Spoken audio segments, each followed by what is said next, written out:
Like, it was always, you got homework. And I never do homework. He'd lure me into the house for homework.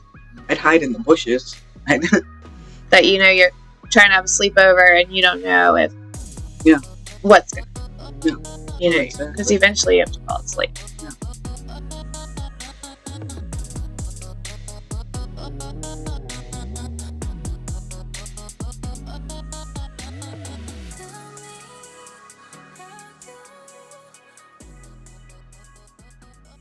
This is Shanowa Zackrell, and she has been wanting to speak about her situation for a long time, and she has been going through a lot of trauma, I would say. My biggest fear is it happened to her too. Because I know I wasn't the only one. I've talked to multiple people, and that's why I wanted to do this, to get the word out, and maybe people would understand. If I stepped up, maybe other people would step out. Okay. Yeah. I get that. Step out of their comfort zone and talk about it. Yeah. I can see that a little bit about it happening to her too. Yeah. Because there were just too many signs that I know growing up, going through it. I mean, everything he did for her. Yes, I know she's her daughter, his daughter, but buying her cars and every check that he ever made went straight to her bank account. Those are things that he used to do to me to keep my mouth shut. Well, it's called I'll grooming. buy you weed. I'll buy you it's drinks. Grooming, yeah. I'll do whatever you say. Just don't say anything. I live in Somerville, and we just opened up a bar and try and do things in life. And that's awesome. When you said you opened a bar, that was cool to hear. I bartended for like 8 years. Yeah. It's different. It's fun. Yeah, it can be hard. It is hard. Yeah, it's stressful getting all the bartenders to actually want to come into work. What helped you stay strong during difficult moments growing up with it all? I always had horses. So anytime I knew I had to get away, I'd just go out to the horses. Yeah. That's awesome. Stay away. Awesome. That's cool. Did you live in the same household together? Yes. Yeah. And you're her stepsister, right? I'm his stepdaughter. I'm Maya's half-sister. Okay. Because we have the same mom. The thing's always confusing. At what point did you start to understand that what was happening to you was actually abuse? How old were you? I'd probably say 15, 16. I know. I tried to talk to my mom about it, and because I couldn't do it anymore, and everything was kind of just pushed off. Everything was a joke, or I don't know. No one believed you. No one believed me. It was all a lie. So, like, brushed off, and and still to this day, does anybody? I haven't heard from believe you. I know. I talked to my biological brother, and I talked to him the other day, and he said, the more I sit here and I think about it, now that you're telling me all these things, it makes 100% sense. He's like, why didn't you say anything sooner? I said, I couldn't. I did all this for Maya and Dalton's sake. Okay. Because I knew without their father, they had no chance. They were either going to end up in a foster home, or I'd never see them again. Right. So I never said anything till I knew they were going to be capable of taking care of themselves. Right. I understand that. Wow. That's the biggest thing you could have done. Yeah. That was a huge favor I did for them. And yeah. Maybe they'll realize it one day. I hope so. Yeah. I know this is probably a lot for you, and thank you for talking about it. So when did the abuse start? I was 11 going on 12. I just say 12 because it was only a few months before I turned 12. So. Okay. Wow. That's really young.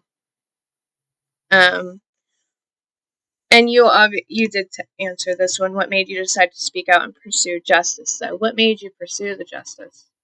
Well, like I said, I was waiting for them to get older, but the more I had talked to people I knew, and then the more stories that I got that people have had run-ins with him with the same outcomes.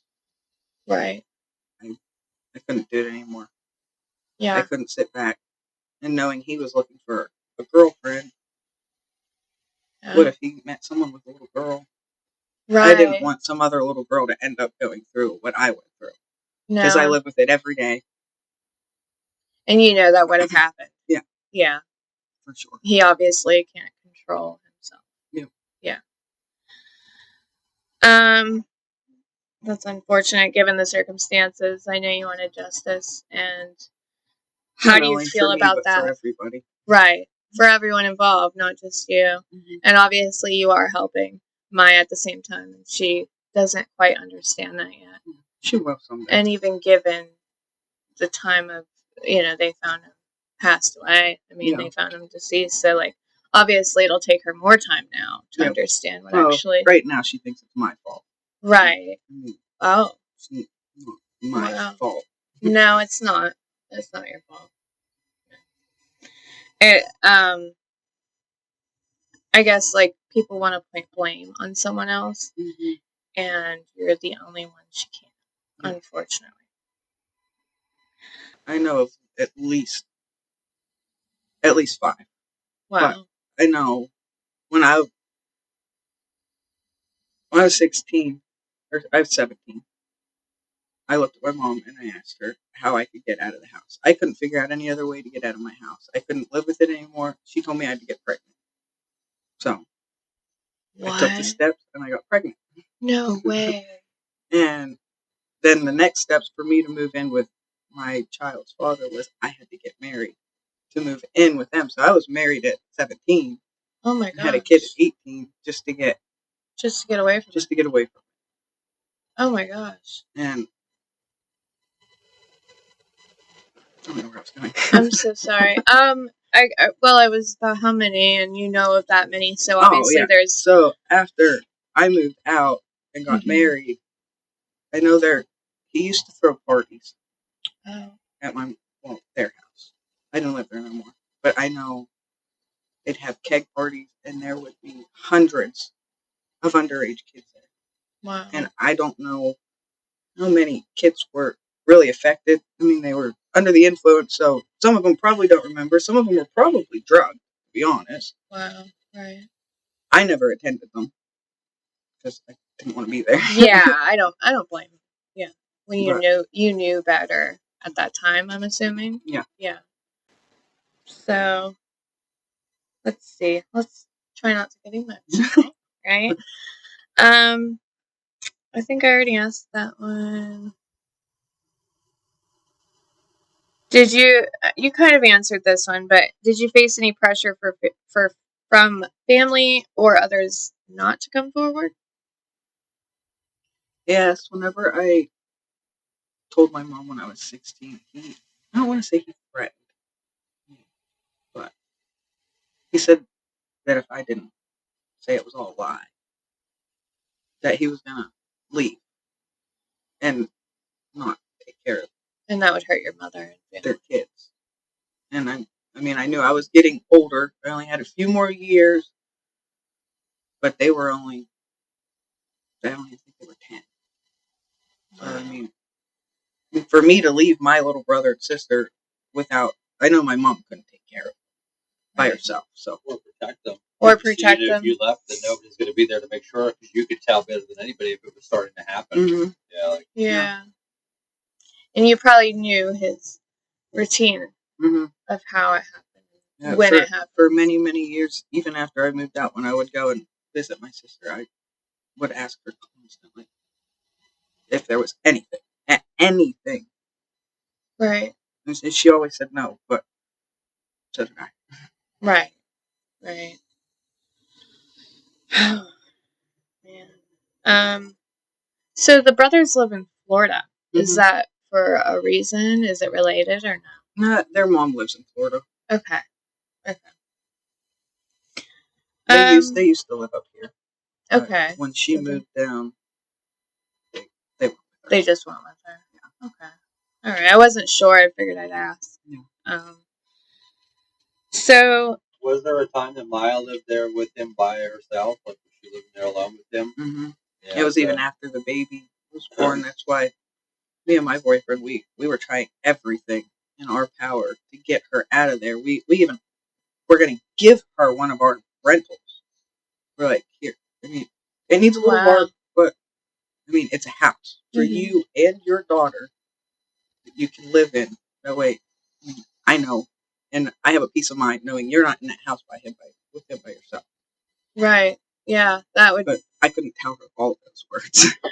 Right. And given your relationship with her, it's hard to actually want to be able to help her and save her. Yeah. And her baby. Mm-hmm. She has a daughter, right? Mm-hmm. Yeah. That would have been hard to go through. It's almost a blessing it happened when it did. Yeah. That, I mean, she could have been a little older and it couldn't have been as safe for her daughter, too. Yeah, exactly. That was another one of my... I didn't know how to word that properly. I got to do something before she decides, oh, I'm going to leave my daughter with him while I go to the grocery store. Right. And now I'm worried. With cases like this, it's normal for them to go through that and experience that and allow that to happen. So I'm hoping it doesn't carry on, if that makes sense. Yeah.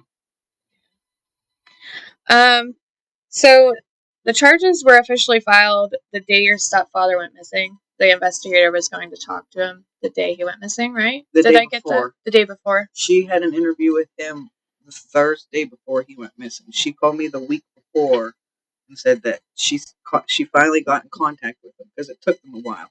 They couldn't find his cell phone number. He was never home whenever they stopped to see if he would be willing to come in and interview. But she did finally get a hold of him, and he was set up for Thursday. He went missing Friday morning.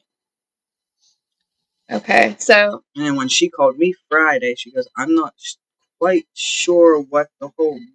I seen that there's a missing person out for him. I don't know what that's about. Mm-hmm. I know I just spoke with him yesterday. Then that's what my investigator told me. She's like... That's what I said as soon as I didn't expect anything less from the interview I had with him. I honestly, I kind of expected him. Well, that's exactly why you didn't say anything 10 years ago, like you said, because he already told you that as soon as this comes out, he's gone. He'll disappear. Mm-hmm. So, I mean, it's kind of happened exactly as you expected. Yep. But, like I told you, I couldn't say anything until I spoke to the investigator. Because, I mean, I figured what the outcome was going to become, but I didn't know for sure. Right. And if we ended up going to court, would that really mess things up? Because I spoke out publicly without speaking to her. She's a little bit hard. Yeah, would it ruin your case at all? Like, would it? Yeah. Well, given the circumstances, I'm sure this is hard on you. You can't get justice almost. Like, do you feel justified knowing, like, unfortunately with him passing, you're not going to feel that justice, are you? No. Emotionally. But the only thing I can keep telling myself every day is he can't do that to anybody else ever again. That's true. Yeah. He can't ruin some little girl's life for the rest of their life. It does follow you. Yeah. The truth is better than sugarcoating. Oh, exactly. What really happened. Yeah. So is his death bringing you any new questions at all? Like how he died? You know. I was told a couple different stories. I don't care. We didn't hear like how or what happened. I'm assuming. Yeah, it was definitely suicide. Okay. We did hear that. You haven't gotten anything back from anywhere. Are they going to notify you? Do you have that right or inkling to go and look and see it, like what the certificate says? Or the autopsy? She's supposed to call me and tell me. She said she had to, because she wasn't the investigator on that case. She had to get in contact with the investigator, which was on his case. Okay. to like document it and make sure it's all correct. Yeah. It was not good. No, because I'm at that bar by myself from 11 in the morning till someone comes in at 4 or 5. Yeah, I asked you if you were safe and stuff, because that would be scary. Anybody that walks in the door, well, you don't know what state of mind he's in. Yeah. You have no idea what he's exactly. Thinking. Yeah. That's all I could think. Is he coming to kill me? Right. And then kill himself? I mean, I see that in movies all the time. Yeah, I know. So I. In real life all the time, I'm like, I watch 48 Hours. Are you okay? Are you safe? Are you with family? Yeah. Like, because, with the, the person that knows everything with them, say you gone, he's free, so exactly. I was worried for you. Yeah. I was. There wasn't very many times I was alone, but that's good. Those few, I was like, yeah, right. I don't blame you. How are you processing everything now, legally, emotionally, and spiritually? I think we kind of went over that already. Yeah, I'm doing all right. Day by day, right? Yeah. At least you have a business and stuff that keeps you busy. Yeah. I'm sure you have plenty of stuff to think about. Oh yeah, always. Right. Positive things, like you're building something. Like that's obviously a really important step. That's what I've been trying to explain to everybody is I don't mind working. If I'm working, my mind's not. Yeah. Losing my mind. Yeah, I get that. I know. I can make a checklist in my head and keep checking things off when I'm done. Right. Sitting at home isn't going to help. No, it doesn't help at all. What kind of support system do you have in place right now? Oh, just very close family. Yeah. And not like my biological family. Yeah. The family that supports me. Your family. Yeah. That you call. Yeah, I get that. So what would you want to say to other survivors who might still be afraid to speak up? Don't be afraid. It's a lot of relief when you do speak up. Yeah, I bet you're feeling good right now. Yeah. Feeling all right. Yeah. It can be hard. Yeah. It's hard.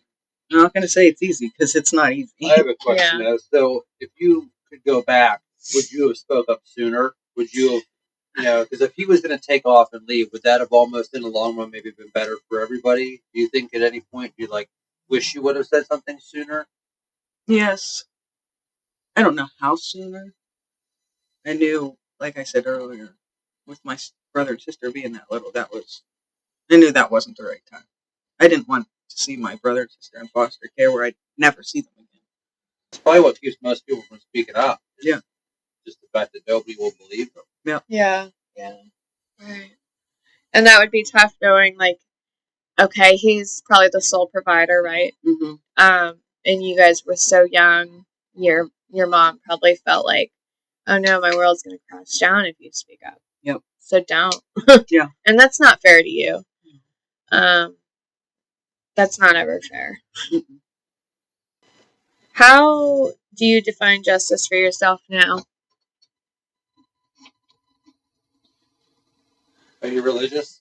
I know these. We're not, but it's always because most people are well, you know what? I just know he can't do it to anybody else. And that's what I just got to keep telling myself. Yeah. I didn't do it for no reason. Yeah. I was really looking forward to that day in court. Right.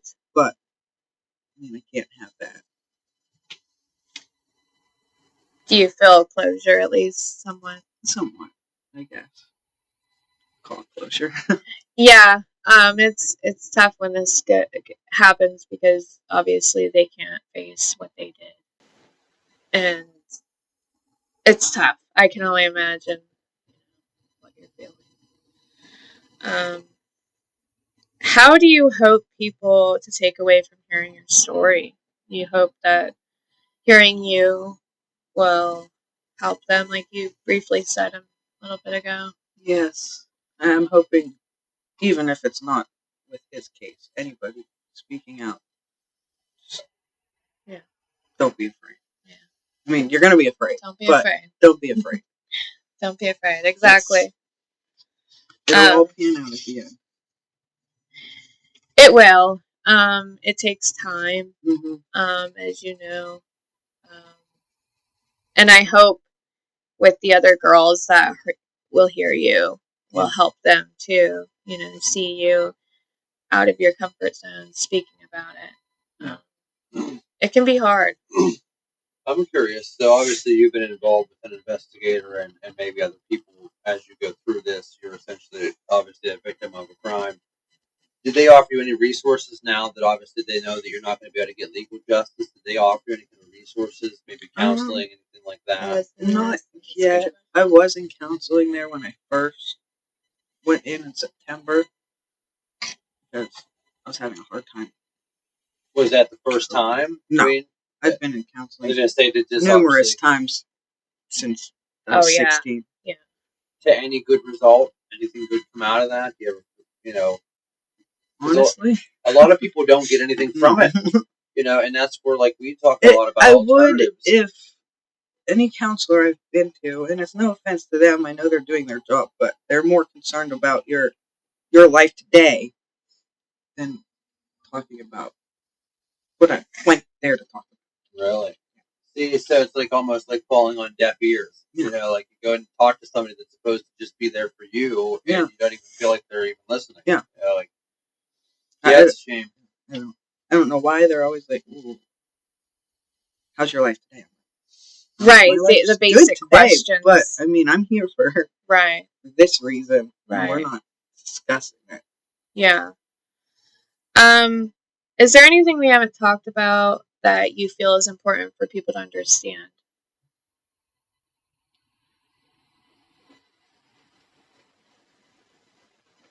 I don't think so.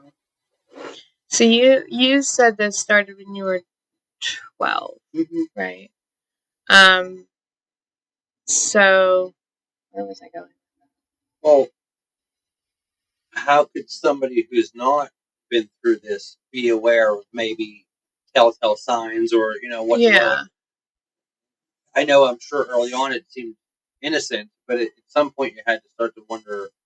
So is there anything that maybe would help somebody notice something like this maybe happening?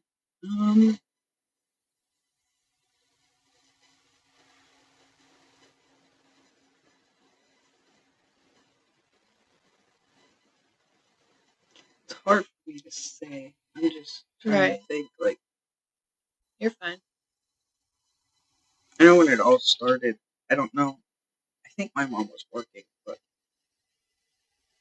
it was always, you got homework. And I never do homework. You lure me into the house for homework. Is that how it happened? He would lure you in the house? All the kids, because we lived in a duplex complex, Penn Court and Clarion. Okay. And after school, we'd all go outside and play with all the kids. Right. Till dinner, till bedtime. Yeah. But I'd hear him hollering for me to come down and do my homework. And I'd hide in the bushes. Did you know? Yeah. Yeah. I knew. You knew he wasn't calling you in for homework. Yeah. That's so sad. Wow. Did you all say, was it every time he made you come in, or were you able to convince him, hey, can I stay out longer? At any time? Sometimes I wouldn't come. Right. I don't know if it was just the inner me being too scared because I knew what was gonna happen. I just tell him I was in somebody's house and I didn't hear him. Right. Yeah. Try and just hide for a little bit. Did you ever try to just flat out resist them, or you know what I mean, without getting into too many details? But I mean, yeah. I mean, I wouldn't say that I threw punches. Right. But I mean, I'm tired, maybe. I'm tired, or clam up, tighten every muscle, and then just the pressure, the forcing. Wow. So you would just try and make it difficult. Yeah. For him. I'm so sorry. Oh, and it's sad because obviously the first person that you would go to would be your other parent. I mean, you would expect your mother of all people to protect you, and not just in your case, but in so many cases, for other reasons, the mother either dismisses it or keeps you quiet, or in some ways enables it almost. Yeah. So it's like, who do you even go to? You know what I mean? Like, at that age, it isn't like you have a counselor or you have someone in place. So it's like, who do you even talk to at that age? No, exactly. Did you tell your friends? Yeah. Yeah. And I think that, I don't know if anything ever happened to any of my friends, but they don't just start shying away. I could go to their house. So you're not sure if he went to your friends as well? Yeah. If they were shying away, that's a sign sometimes. Sometimes. I'm not assuming. Yeah. But it can be. Because they would sleep over, I'm sure, at your house. Yep. Wow. Okay. Yeah, that's scary. That you're trying to have a sleepover and you don't know if what's gonna happen. Yeah. Because eventually you have to fall asleep. Yeah. That's especially for you and your friends. You'd be almost afraid to even invite friends over because you put them in a situation like that. Mm-hmm. Do you have children? Yes, I have 3 kids. Wow. You have 3 now? Mm-hmm. Okay. Did having a baby so young? You said you had to have a baby to move out. Oh yeah. So, having a baby so young, did that help you cope with everything that had happened? Because that would have been pretty recently that you left after the baby, right? Yeah. Yeah, it did. Becoming a mother, didn't have a lot of time to think about. I became a mother at 17, 18 too, so I get it. Yeah. And at that age, you don't understand a whole lot. You don't even barely understand motherhood. Yeah, no one teaches you motherhood, So I bet that was tough, but I'm hoping it helped you. Yeah. Ignore at least temporarily for your sake. Yeah. I had a good support system at that time too, with my son's grandparents, and they still are. That's good. That's good. Do they know? Yes. They do know. Okay. And they support you. Yeah. Believe you. Yeah. And not to put nobody's names on blast or like that, but again, we kind of have a little bit of an idea of who he is. And so our friend that worked with him since this happening, and we kind of spoke to him a little bit, he's like, listen, I kind of asked around. A lot of people were aware of this as far as this being kind of who he really was. Yeah. And, kind of, unspoken kind of truth that everybody kind of was aware of this for a long time. So it's unfortunate that so many people were aware of it almost and had the opportunity to maybe step in and didn't say something. Yeah. So again, having these kind of opportunities, as dumb as YouTube is 7 days a week, it's like at least have an opportunity to maybe teach somebody listen, you got to just say something. It might be ruining somebody's life, but it might be saving 10 people's lives. Yeah, exactly. And it could help you and 50 others. Yeah. So I don't want to be repetitive, but I want to go over the facts of how it happened again. So you started the investigation 9 months prior to him missing. Yep. The day before was when the investigator went to talk to him. Yep, she had her interview with him the Thursday before he went missing. So she did end up talking to him. Mm-hmm. Okay, so he was aware of everything. Oh, yeah. Yeah. Unfortunately, no one's going to admit that. Yeah. No one's just going to be like, oh, yeah, well. Did you get confirmation from your investigator that she had contact with him and spoke with him? She called me Friday because I think, I want to say the interview was 4. It was after he got off work or something. But she called me Friday. She goes, I just wanted to call, touch base with you. He did appear for the interview. Everything went as I figured it would go. Right. But I'm very unsure what this missing persons report is for him. I don't know what it's about. I will look into it, and I will be back in touch with you. So that was all the same call? Wow. Yeah. She told you that she spoke to him and that there was a missing person? Yeah. That is so weird, because again, law enforcement would be like, he would have had to have been missing Wednesday, essentially, right, for a missing person to be filed on Friday. Yeah. They got to have so many hours of no contact. The police just talked to him. Yeah. That's so strange. I mean, it's just yeah. It was very weird. So I'll obviously tell you that. Maya filed the missing persons report. Yeah, she or at least said that he left a note, he's missing. And she called 911. Mm-hmm. Okay. So it was Friday when you spoke to your investigator. Yeah. I spoke to my investigator, and then it was very shortly after that Maya had called me and asked if I had heard from her dad. I said, no, why? What's going on? Well, he's missing. Okay. Well, have you heard from him? I said, no. Do you want me to tell you why he's missing? Because I can give you the exact reason to why he's missing. Right. So that's when I kind of told her. And you said she just shrugged it off? Yeah. She just didn't want to listen to it. That's weird to me, being, you are family. Yeah.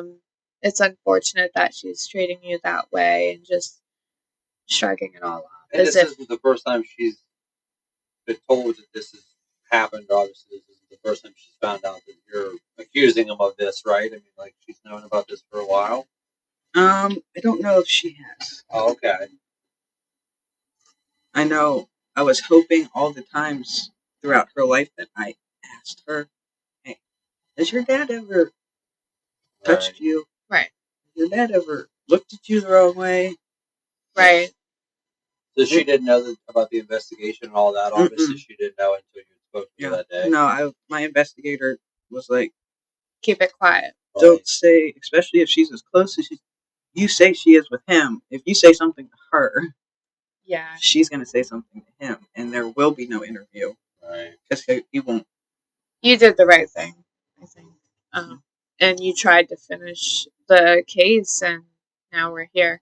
Well, you have to live with it either way. So at least now you can let people know what's going on, and maybe inspire somebody else to not let it go so long, or maybe do something differently. Yeah, definitely speak up. I'm hoping for a better outcome for you and all the survivor victims, because you are a survivor. You built a life. You own a business, which is awesome. Most survivors go through this traumatic life, like of separating themselves from people. Yeah. Isolation. It's a hard thing to come out of. It is. With any situation, with any trauma in a life. Oh, exactly. I've experienced lots of trauma in my life, with an SA as well, abuse. I lost my mother, so I can feel where you're coming from, and I have so much sorrow for you. So I am so sorry. But you seem so strong and strong-willed, and that's a good personality trait to have. Try to stay happy. Yeah. I'll be running courses soon for trauma people, people with depression, recovery, all that. So if you want to talk to me anytime, we can. Yeah. Right. Yeah. So, I think it's women embracing women. Yeah. All right. So I'm gonna wrap it up here. Thank you so much for coming. Thank you for having me. Oh, of course. I appreciate it. I hope this story helps you and others. Yeah. Yeah. Thank you. Thank you. Yeah. All right. Done recording. You could have hit it. Oh my god.